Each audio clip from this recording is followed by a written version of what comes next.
Today I am reading Part 2, Chapter 5 of The Handmaid's Tale by Margaret Atwood.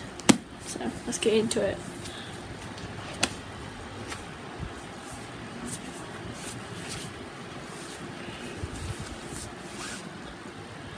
Chapter 5. Doubled, I walked the street, though we are no longer in the commander's compound. There are large houses here also. In front of them, a guardian is mowing the lawn. The lawns are tidy, the facades are gracious, in good repair. They're like the beautiful pictures they used to print in the magazines, about homes and gardens and interior decoration.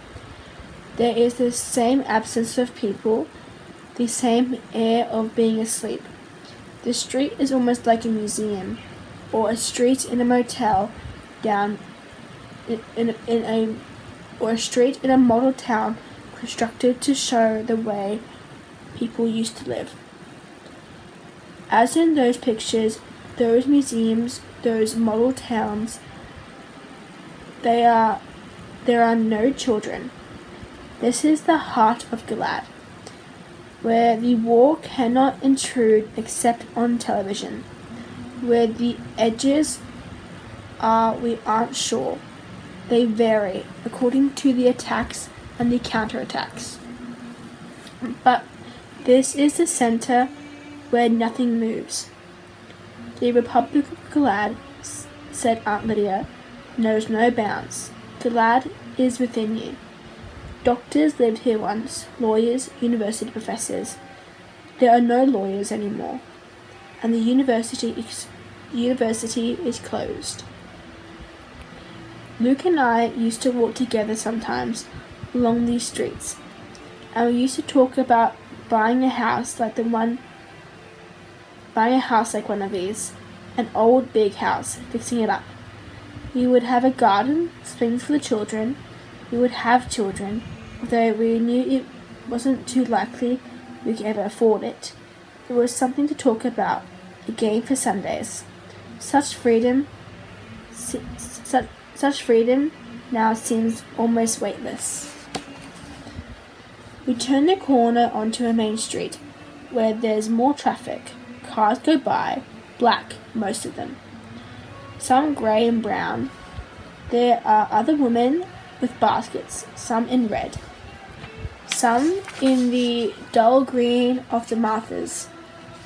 Some in the striped dresses, red and blue and green and cheap and skimpy. That mark the women of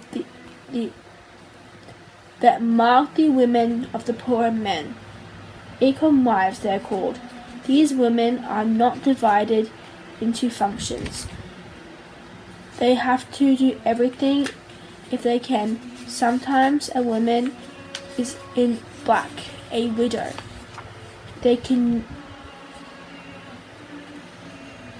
There used to be more of them, but they seem to be diminishing. You don't see commanders' wives on the sidewalks, only in cars. The sidewalks here are cement, like a child. I avoid stepping on the cracks. I'm remembering my feet on these sidewalks in the time before and what I used to wear on them. Sometimes it was shoes for running, with cushioned soles and breathing holes, and stars of fluorescent fabric that reflected light in the darkness. Though I never ran at night, and in the daytime only beside well-frequented roads. Women were not protected then. I remember the rules that were never spelled out, but that every woman knew. Don't open your door to a stranger, even if he is the police. Make him slide his ID under the door. Don't stop on the road to help a motorist pretending to be in trouble. Keep the locks on and keep going. If anyone whistles, don't look back. Don't go into a laundromat by yourself at night. I think about laundromats. what I wore to them, shorts, jeans, jogging pants, what I put into them, my own clothes, my own soap, my own money, my hard money I had earned myself. I think about having such control. Now we walk along the same street in red pairs, and no man shouts obscenities at us, speaks to us, touches us. No one whistles. There is more than one kind of freedom, said Aunt Lydia. Freedom to and freedom from. In the days of an anarchy, it was freedom to. Now you are given freedom from. Don't underrate it. In front of us, to the right, is the store where we order dresses. Some people call them habits. A good word for them. Habits are hard to break. The store has a huge wooden sign outside it, in the shape of a golden lily. Lilies in the field, it's called. Lilies of the field, it's called. You can see the place under the lily where the lettering was painted out. When they decided that even the names of the shops were too much temptation for us. Now places are known by their signs alone. Lily's used to be a movie theatre. Before, students went there a lot. Every spring they had a Humphrey Bogart festival with Lauren Bacall or Katharine Hepburn. Women on their own making up their minds. They wore blouses and buttons down the front that suggested these possibilities of the world undone. These women could be undone or not. They seemed to be able to choose. We seemed to be able to choose then. We were a society dying, said Aunt Lydia, of too much choice. I don't know when they stopped having the festival. I must have grown up, so I didn't notice. We don't go into Lily's, but across the road and along a side street, on our first stop is a store with another wooden sign, 3 eggs, a bee, a cow, milk, and honey. There's a line, and we wait our turn, 2 by 2. I see that they have oranges today. Ever since Central America was lost to the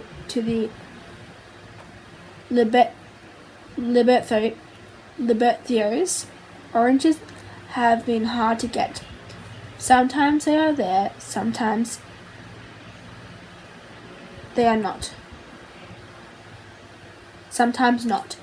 The war interferes with the oranges from California, and even Florida isn't dependable. When there are roadblocks or when the train tracks have been blown up, I look at the oranges, longing for one. But I haven't bought any tokens for oranges. I'll go back and tell Rita about them. I think she will be pleased. It will be something, a small achievement to have made oranges happen. Those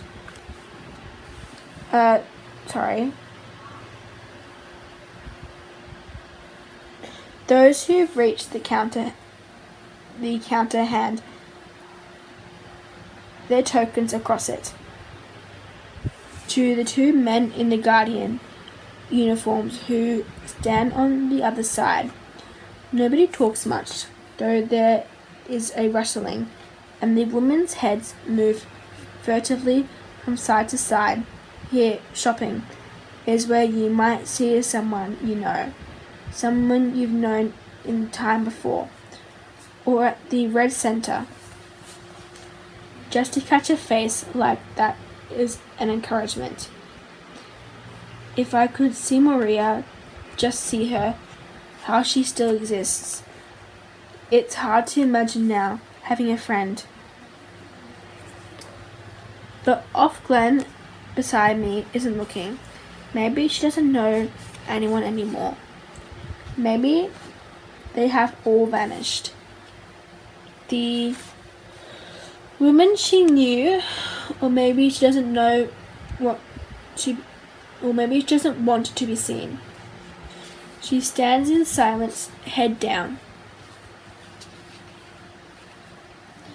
As we wait in our double line, the door opens and 2 more women come in, both in the red dresses and white wings of the handmaids. One of them is vastly pregnant. Her belly under her loose garments swells triumphantly. There is a shifting in the room, a murmur, an escape of breath. Despite ourselves, we turn our heads blatantly to see better. Our fingers itch to touch her. She is a magic presence to us, an object of envy and desire. We covet her. She's a flag on the hilltop, showing us what can still be done. We too can be saved. The women in the room are whispering, almost talking. So great is their excitement. Who is it? I hear behind me. Of Warren. Show off, a voice says, and this is true. A woman that's pregnant doesn't have to go out, doesn't have to go shopping. The daily walk is no longer prescribed to keep her abnormal muscles in order. She needs only the floor exercises, the breathing drill. She could stay at her house, and it's dangerous for her to be out. There must be a guardian standing outside the door, waiting for her. Now that she, the carrier of life, she is closer to death and needs special security. Jealousy could get her. It's happened before. All children are wanted now, but not by everyone. But the war may be a whim of hers, and they humour whims. When something has gone this far, there's been no miscarriage, or perhaps she's one of those pilot on, I can take it, a martyr. A glimpse of her face, and she realizes it. She raises it to look around. The voice behind me was right. She's come to display herself. She's growing rosy. She's enjoying every minute of this. Quiet, says one of the guardians behind the counter, and we hush like schoolgirls. Glenn and I have reached the counter. We hand our tokens, and one of the guardians enters the numbers on them into the compubite, while the other gives us our purchases, the milk, the eggs. We put them into our baskets, and we go out again, past the pregnant woman and her partner, who beside her looks splendidly shrunken, as we all do. The pregnant woman's belly is like a huge fruit, homogeneous. Word of my childhood. Her hands rest on it, as if to defend it, or as if they're gathering something from it. Warmth and strength. As I pass, she looks at me, into my eyes, and I know who she is. She was the Red Center with me. She was at the Red Center with me. One of Aunt Lydia's pets. I never liked her.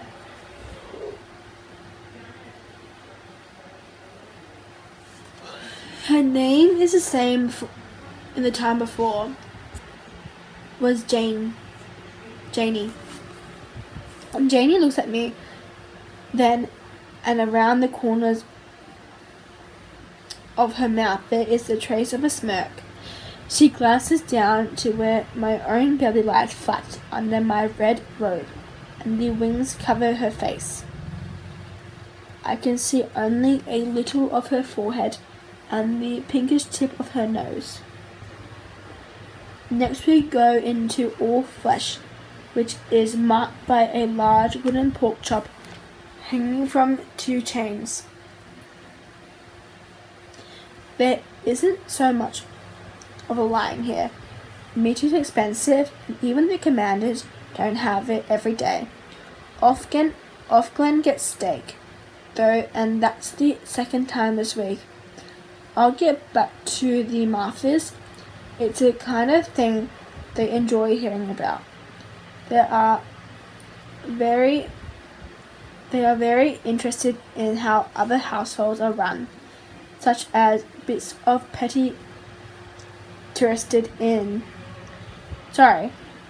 gossip give them an opportunity for pride or discontent. I take the chicken wrapped in the butcher's paper and trussed with string. Not many things are plastic anymore. I remember those endless white plastic shopping bags from the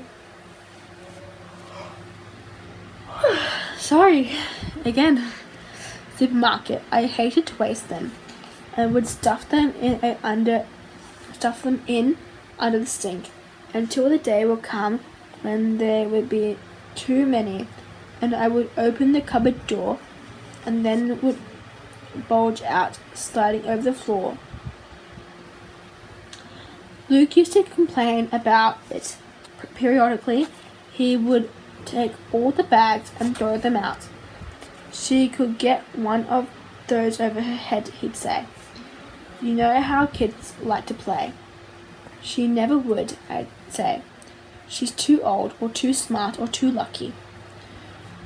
But I would feel a chill of fear, and then guilt for being so careless. It was true. I took too much for granted. I trusted fate. Fate then. It'll keep them in a higher cupboard, I'd say. Don't keep them at all, he'd say. We'd never use them for anything. Garbage bags, I'd say. He'd say, now here and now. Not where people are looking. I turn, see my silhouette in the plate glass window. We have come outside then. We are on the street. A group of people is coming towards us. They're tourists from Japan. It looks like a group of people is coming towards us. They're tourists from Japan, it looks like. A trade delegation, perhaps, on a tour of the historical landmarks or out for local colour. They're diminutive and neatly turned out. Each has his or her camera, his or her smile. They look around bright-eyed, cocking their heads to one side like robins. Their very cheerfulness aggressive, and I can't help staring.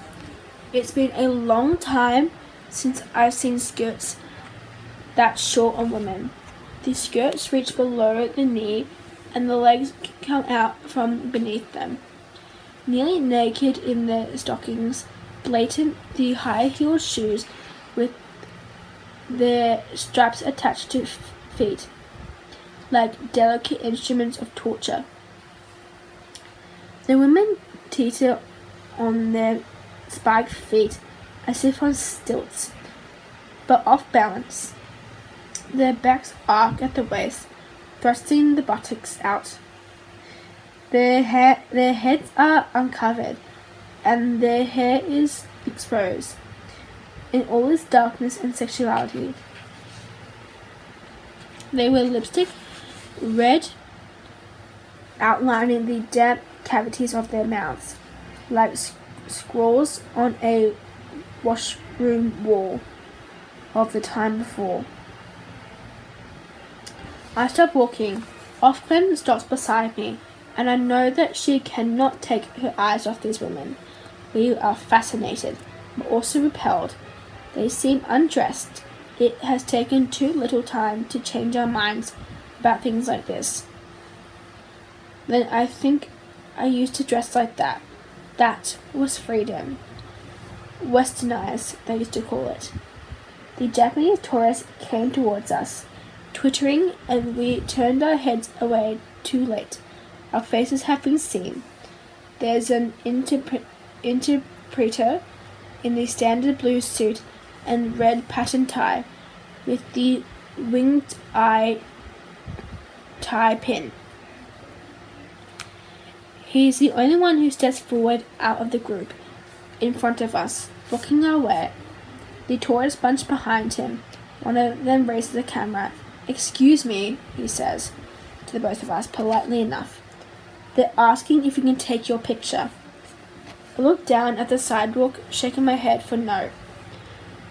What they must see is the white wings only, a scrap of face, my chin and part of my mouth, not the eyes. I know better than to look at the interpreter in the face. Most of the interpreters are eyes, or so it's said. I also know better than to say, yes, modesty is invisibility, said Aunt Lydia. Never forget it. To be seen is to be, her voice trembled, penetrated. What you must be, girls, is impenetrable. She called us girls. Beside me, Offred is so silent. She tucked her red gloved hands up into her sleeves to hide them.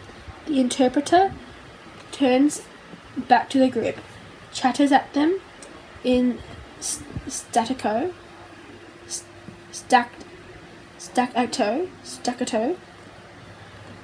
I know what he'll be saying. I know the line.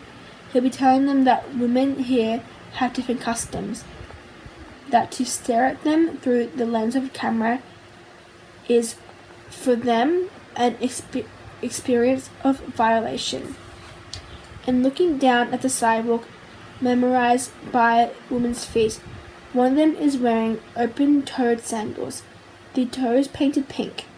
I remember the smell of nail polish, the way it wrinkled if you put the scent coat on too soon. The satiny brushing of sheer pantyhose against the skin. The way the toes felt, pushed towards the opening in the shoe by the whole weight of the body. The woman with painted toes shifts from one foot to the other. I can feel her shoes on my own feet. The smell of the nail polish has made me hungry. "Excuse me," says the interpreter again, to catch our attention. I nod to show I've heard him. He asks, "Are you happy?" says the interpreter. I can imagine it, their curiosity. Are they happy? How can they be happy?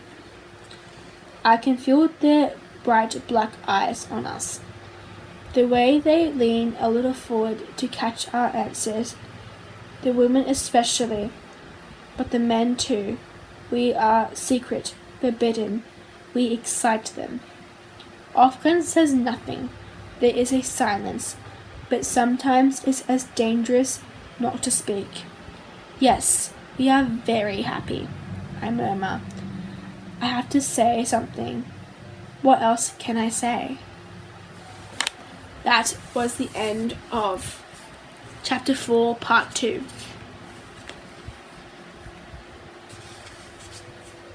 Sorry, Chapter 5, Part 2.